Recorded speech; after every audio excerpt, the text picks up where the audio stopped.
chiffre à présent, 87 jours, c'est le délai moyen d'attente avant d'obtenir un rendez-vous chez l'ophtalmologiste en France. Un délai que les cabinets n'arrivent pas à réduire malgré la mise en place de nouveaux protocoles.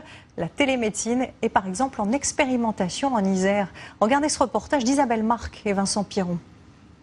Au centre d'ophtalmologie de Voiron, l'accueil a une file à part, celle du RNO, le renouvellement d'ordonnances, à faire en l'absence de médecins disponibles sur place.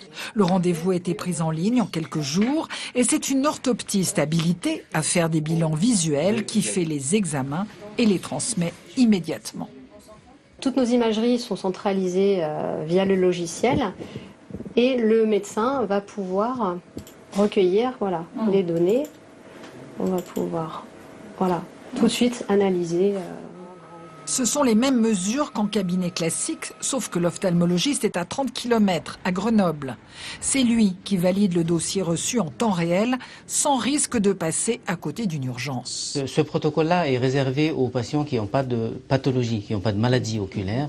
Au moindre doute, je valide pas le dossier et je demande à ce que le patient soit vu dans les meilleurs délais. Cela veut dire plus de temps à consacrer aux cas difficiles et moins d'attente pour les cas ordinaires comme ce patient. Dans mon cas, c'était presque 8 mois initialement pour avoir le rendez-vous. Donc c'est vrai que si ça permet d'aller plus vite, c'est vraiment bien, quoi. En moyenne en France, le délai pour un rendez-vous est de 87 jours. Mais les inégalités sont fortes, moins de 50 jours en Île-de-France et PACA, 156 jours en Bretagne. Et la démographie ne va pas arranger les choses.